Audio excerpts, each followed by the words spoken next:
Hello student, हम thermodynamics पढ़ रहे थे।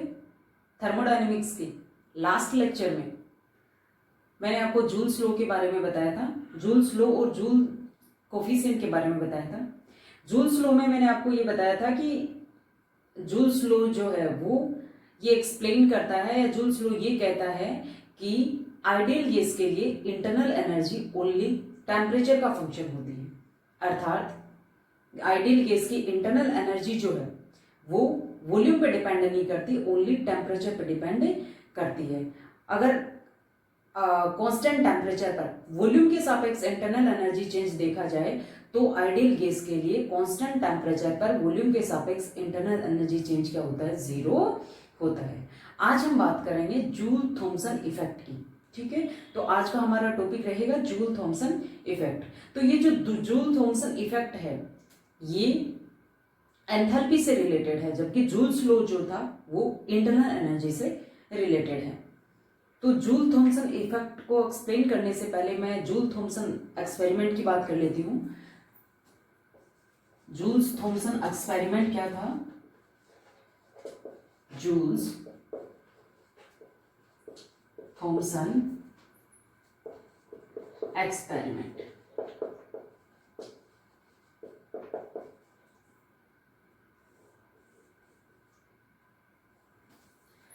जूल थॉमसन ने एक्सपेरिमेंट के दौरान क्या किया? एक ताप अवरोधी पदार्थ की ट्यूब ली। इस ट्यूब में एक पोरस प्लग लगा हुआ था और इस पोरस प्लग के दोनों साइड में, इस पोरस प्लग के दोनों साइड में दो पिस्टन लगे हुए थे, फ्रिक्शनलेस और वेटलेस दो पिस्टन लगे हुए हैं, ए और बी। ये पिस्टन ए है और ये दूसरा वाला पिस्टन इस पोरस प्लग के बिल्कुल पास में है, इस तरह से बिल्कुल पास में सटा हुआ है इसके।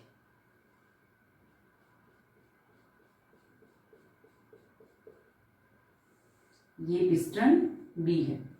पिस्टन ए और पोरस प्लग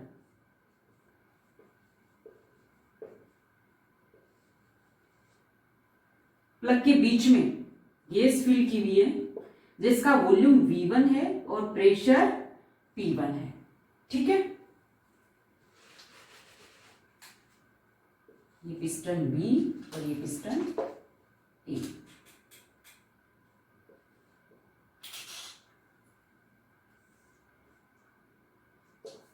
और गैस का टेम्परेचर नोट करने के लिए थर्मामीटर लगाया हुआ है। जूल्स थॉमसन एक्सपेरिमेंट में जूल थॉमसन एक्सपेरिमेंट क्या था? जूल थॉमसन एक्सपेरिमेंट में एक ताप अवरोधी पदार्थ की नलिका ली। ये ताप अवरोधी पदार्थ की कोई ट्यूब है। इस ट्यूब में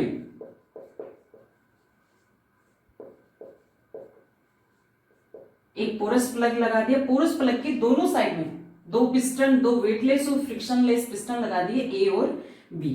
पिस्टन ए और पोरस प्लग के बीच में गैस फिल कर देगी जिसका वॉल्यूम V1 है और प्रेशर माना कि क्या है? P1 है।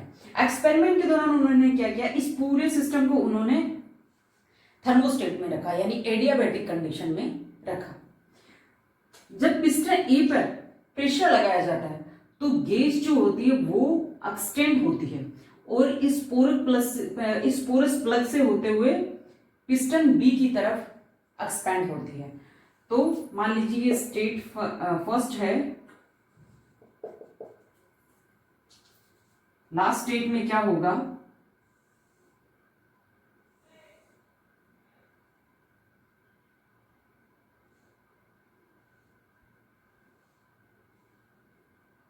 ये जो पिस्टन ए जो है वो इस पोरस प्लग के पास आ जाएगा और पिस्टन बी एक्सटेंड होके इधर चला जाए।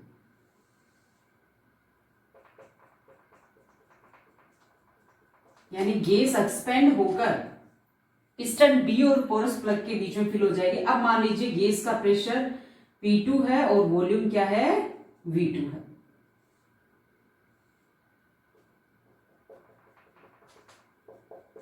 T2 T1, ठीक है, ये स्टेज सेकेंड। तो इस एक्सपेरिमेंट के दौरान उन्होंने क्या किया कि जब पिस्टन ए पर एक्सटर्नल प्रेशर अप्लाई किया जाता है तो गैस एक्सपैंड होगी। गैस पोरस प्लग से होते हुए ये जो पिस्टन बी है इस पे प्रेशर डालेगी, जिसकी वजह से गैस आगे की ओर एक्सपैंड होगी और ये पिस्टन धीरे धीरे पोरस प्लग के पास आ जाएगा और गैस जो होगी वो पिस्टन बी की साइड में एक्सपैंड हो जाएगी। तो जब ये गैस इतनी एक्सपैंड हुई तो मान लीजिए गैस का वॉल्यूम तो V1 से क्या हो गया, V2 हो गया, और प्रेशर P1 से क्या हो गया, P2 हो गया। तो पिस्टन ए पर किया गया कार्य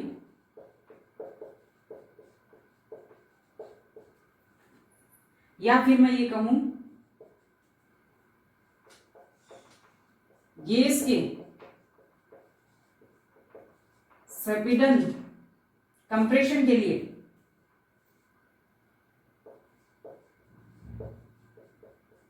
किया गया कार्य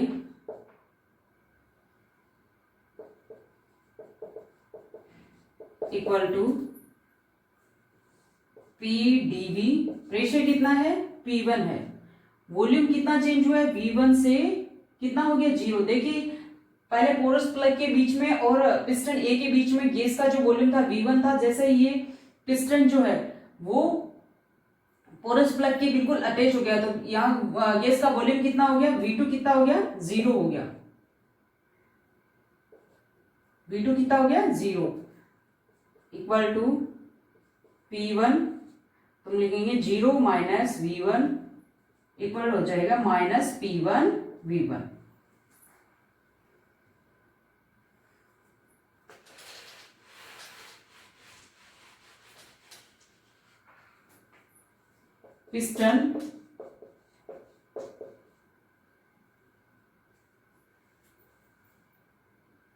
पिस्टन बी द्वारा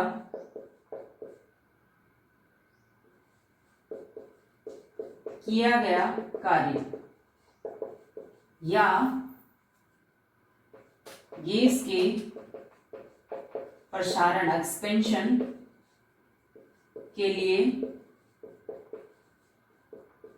किया गया कार्य इक्वल टू होगा समेशन P2, प्रेशर P2 है, dV वॉल्यूम कितना होगा, वॉल्यूम स्टार्टिंग वॉल्यूम V1 क्या है, 0 है, और लास्ट वॉल्यूम क्या हुआ, V2 है, equal to P2 V2 minus 0, यानी W2 क्या आ गया, P2 V2। W1 क्या आया था अपना, माइनस P1 V1। तो टोटल वर्क यानी गैस पर किया गया, गैस या सिस्टम का टोटल वर्क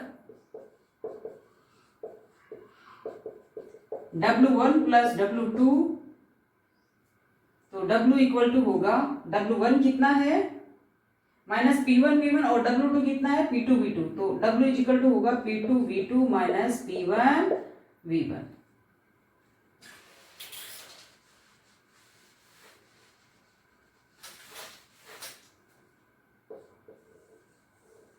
ये टोटल वर्क आ गया।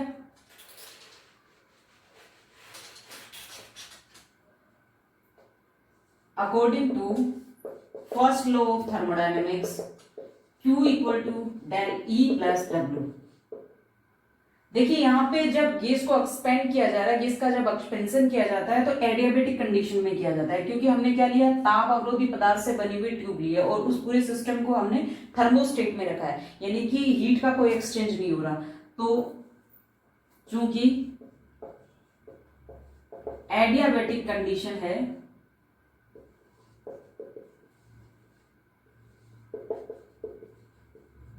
सो Q इक्वल टू क्या होगा, 0।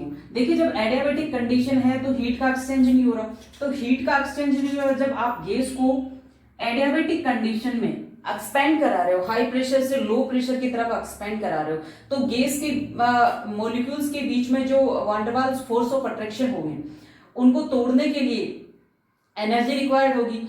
इस एनर्जी, ये जो रिक्वायर्ड एनर्जी होगी, या फिर हम कहें कि गैस का एक्सपेंशन करने के दौरान जो वर्क किया जाता है उसके लिए जो एनर्जी रिक्वायर्ड होगी, वो एनर्जी गैस या फिर कहेंगे सिस्टम की इंटरनल एनर्जी काम में लेगा। तो उसकी वजह से क्या होगा, सिस्टम की इंटरनल एनर्जी क्या हो जाएगी, डिक्रीज हो जाएगी, या फिर कहें सिस्टम का टेम्परेचर क्या हो जाएगा, डिक्रीज हो जाएगा। और तो जो इंटरनल एनर्जी चेंज होगा वो क्या लिखेंगे, यानी Q इक्वल टू 0 है तो डेल E इक्वल टू क्या होगा, W, और del E E2 minus E1, W क्या है, माइनस W हो जाएगा, ये minus P2 V2 P1 V1।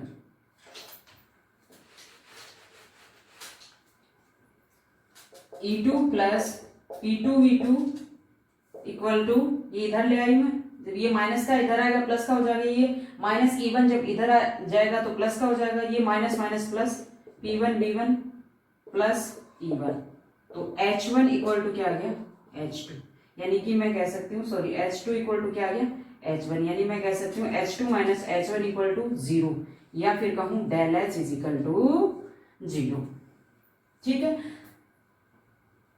तो हमने क्या देखा कि जब गैस का एडियाबेटिक कंडीशन में जब गैस को एक्सपेंड किया जाता है, रियल गैस को एक्सपेंड किया जाता है, तो गैस की एंथैल्पी में कोई चेंज नहीं होता, यानी एंथैल्पी चेंज क्या होगा, 0 होगा। देखिए इंटरनल एनर्जी यहाँ पे चेंज हो रही है रियल गैस की, क्योंकि जब आप एडियाबेटिक कंडीशन में रियल गैस को हाई प्रेशर से लो प्रेशर की तरफ एक्सपेंड करोगे, तो जो गैस के मॉलिक्यूल्स के बीच में जो van der Waals force of attraction है, उनको तोड़ने के लिए आपको एनर्जी की रिक्वायरमेंट होगी, या फिर कहें एडियाबेटिक कंडीशन में आप गैस को एक्सपेंड कर रहे हो तो जो वर्क कर रहे हो उसके लिए एनर्जी रिक्वायर्ड होगी। वो जो एनर्जी होगी वो सिस्टम की इंटरनल एनर्जी की फॉर्म में खर्च होगी। ठीक है, तो जिसकी वजह से उसकी इंटरनल एनर्जी डिक्रीज हो जाएगी, तो जो सिस्टम है या फिर कहीं गैस है उसका टेम्परेचर क्या हो जाएगा, डिक्रीज हो जाएगा। तो इंटरनल एनर्जी इस एक्सपेरिमेंट के दौरान चेंज हो रही है, लेकिन एंथैल्पी चेंज नहीं हो रही है। यानी कि हम कहें कि रियल गैस को जब एडियाबेटिक कंडीशन में हाई प्रेशर से लो प्रेशर की तरफ एक्सपेंड किया जाता है तो एंथैल्पी में कोई परिवर्तन नहीं होता, एंथैल्पी चेंज क्या होता है, 0 होता है। तो इस एक्सपेरिमेंट में उन्होंने देखा कि जब रियल गैस को एडियाबेटिकली एक्सपेंड किया जाता है, हाई प्रेशर से लो प्रेशर की तरफ एडियाबेटिकली एक्सपेंड किया जाता है, तो गैस का टेम्परेचर क्या हो जाता है, डिक्रीज हो जाता है, जिसे क्या कहते हैं, जूल थॉमसन इफेक्ट, या फिर कहें शीतलन प्रभाव कहा जाता है। यानी जूल थॉमसन इफेक्ट क्या कहता है, जूल थॉमसन इफेक्ट ये कहता है कि जब रियल गैस को या वास्तविक गैस को एडियाबेटिक कंडीशन में हाई प्रेशर से लो प्रेशर की ओर एक्सपेंड किया जाता है तो गैस का टेम्परेचर कम हो जाता है। इसे जूल थॉमसन इफेक्ट या शीतलन प्रभाव कहा जाता है। ऐसा क्यों होता है, क्योंकि जब गैस को एडियाबेटिकली एक्सपेंड किया जाएगा हाई प्रेशर से लो प्रेशर की तरफ, तो जो वर्क किया जाएगा, या फिर मैं कहूं कि गैस के मॉलिक्यूल में जो मॉलिक्यूल्स के बीच में जो van der Waals force of attraction है, उनको तोड़ने के लिए जो एनर्जी रिक्वायर्ड होगी, वो एनर्जी सिस्टम अपनी इंटरनल एनर्जी से लेगा, तो जिसकी वजह से उसकी इंटरनल एनर्जी डिक्रीज हो जाएगी, यानी मॉलिक्यूल्स की जो काइनेटिक एनर्जी है वो डिक्रीज होगी, या फिर कह सकते हैं कि सिस्टम का टेम्परेचर डिक्रीज हो जाएगा। ये जो टेम्परेचर डिक्रीज होगा, ये टेम्परेचर जो होगा वो पोरस प्लग के दोनों साइड में जो प्रेशर डिफरेंस है उसके डायरेक्टली प्रोपोर्शनल होगा। यानी पोरस प्लग के दोनों साइड में गैस के प्रेशर में जो भी डिफरेंस रहेगा, जितना ज्यादा डिफरेंस रहेगा गैस का टेम्परेचर उतना ही क्या होगा, डिक्रीज होगा। ये था जूल थॉमसन इफेक्ट, या फिर कह सकते हैं कूलिंग इफेक्ट या शीतलन प्रभाव, जिसे जूल थॉमसन ने अपने एक्सपेरिमेंट से प्रूव किया।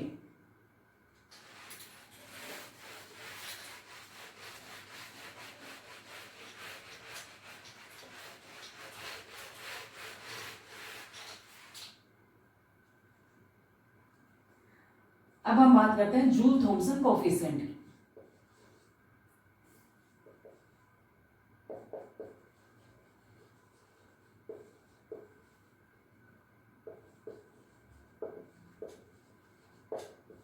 Mu Z T, Joule Thomson coefficient. देखिए वी नो दैट, हम जानते हैं कि एंथैल्पी जो होती है वो टेम्परेचर और प्रेशर का फंक्शन होती है। यानी रियल गैस की अगर हम बात करें तो एंथैल्पी जो होती है वो टेम्परेचर और प्रेशर पर डिपेंड करती है। यानी कि enthalpy is the function of temperature and pressure. इसका अगर पार्शियल डिफरेंशिएशन करें तो D H equal to del H upon del T constant pressure D T plus del H upon del P constant temperature D P. तो D H equal to, देखिए हम जानते हैं कि कांस्टेंट प्रेशर पर temperature के सापेक्ष जो एंथैल्पी चेंज होता है वो स्थिर दाब पर उष्माधारिता कहलाते हैं। ये अपन ने पढ़ा था Q upon del T constant pressure, ठीक है। कांस्टेंट प्रेशर पर ये जो Q होता है वो एंथैल्पी चेंज के इक्वल होता है, ठीक है। यानी कि कांस्टेंट प्रेशर पर टेम्परेचर के सापेक्ष जो एंथैल्पी चेंज होता है वो स्थिर दाब पर उष्माधारिता के इक्वल होता है। तो इसे मैं लिख सकती हूँ Cp dt plus del H upon del P T DP.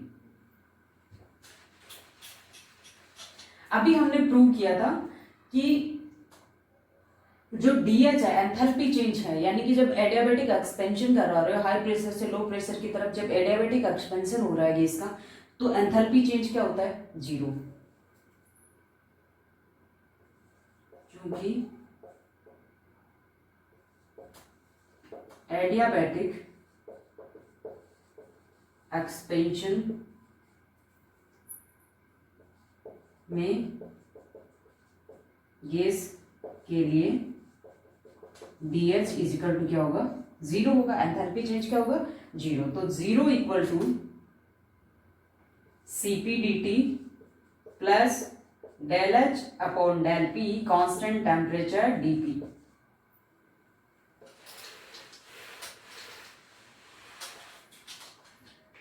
Cp dt इधर आ जाएगा minus Cp dt equal to del H upon del P T D P. अब ये Cp तो इधर चला जाएगा और dP इधर आ जाएगा, तो del T upon del P, enthalpy constant है, DH जीरो, तो कांस्टेंट एंथैल्पी। Cp इधर चला जाएगा तो Cp 1 upon Cp minus del H upon del P T, ये वाली टर्म आ जाएगी।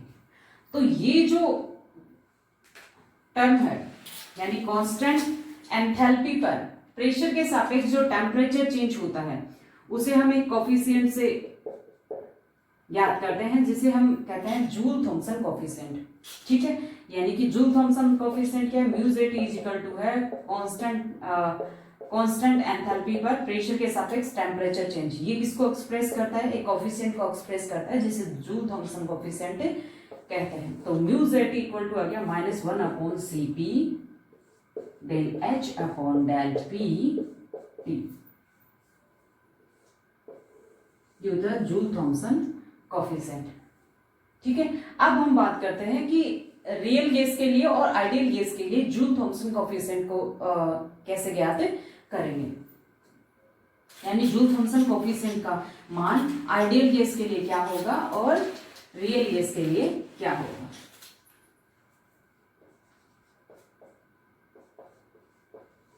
Joules Thompson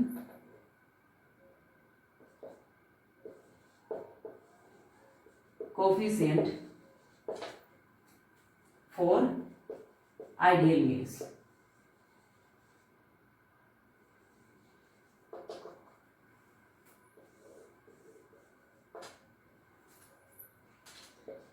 mu Z equal to minus 1 upon Cp del H upon del P at constant T।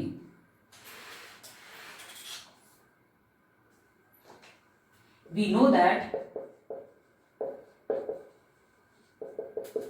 Enthalpy जो होती है वो किसी भी सिस्टम की एंथैल्पी उसकी इंटरनल एनर्जी और दाब आयतन गुणनफल के योग के इक्वल होती है। ठीक है, differentiate the above equation, differentiate the above equation dH equal to, चलो सीधा ही पुट कर देते हैं, डिफरेंशिएट की जरूरत ही नहीं। So mu Z equal to -1/Cp del H की वैल्यू कितनी है, E plus PV dt। Mu Z equal to होगा -1/Cp del E upon del P constant temperature plus del PV upon del P constant temperature. ठीक है,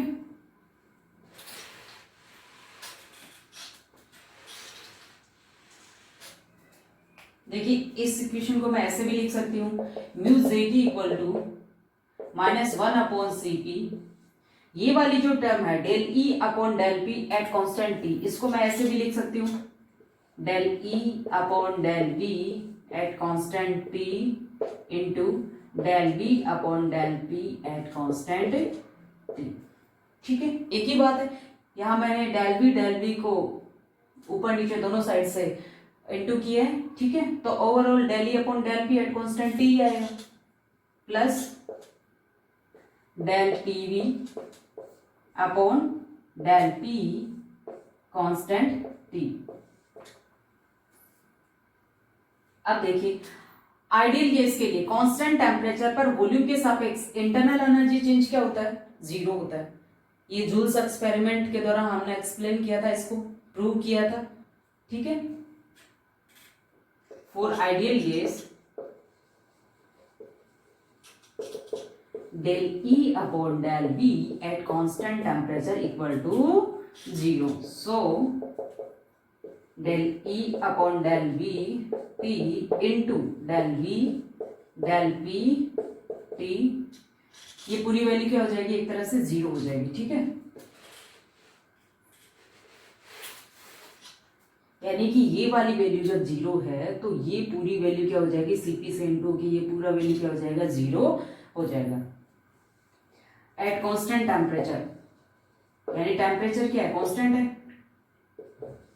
constant temperature पर volume के सापेक्ष internal energy change तो हो गया 0, और कांस्टेंट टेम्परेचर पर PV equal to nRT, constant temperature होगा तो R भी कांस्टेंट होगा, और कंपोजिशन तो हमने वैसे ही फिक्स लिया है, यानी nRT भी क्या हो जाएगा, कांस्टेंट। तो कांस्टेंट का डिफरेंशिएशन अगर करेंगे तो कांस्टेंट का डिफरेंशिएशन क्या आएगा, 0 आएगा। तो ये वाली वैल्यू भी 0, ये वाली भी वैल्यू 0, यानी कि हम लिख सकते हैं mu Z equal to 0 for ideal gas. Ideal gas के लिए जूल थॉम्सन कोएफिशिएंट का मान 0 होता है, यानी आइडियल गैस जो होती है वो जूल थॉम्सन इफेक्ट शो नहीं करती, जूल थॉम्सन इफेक्ट का मान 0 होता है, क्योंकि आइडियल गैस के मॉलिक्यूल्स के बीच में कोई फोर्स ऑफ अट्रैक्शन काम नहीं करता। ठीक है, तो ये कूलिंग या फिर कहें हीटिंग कोई भी इफेक्ट शो नहीं करती।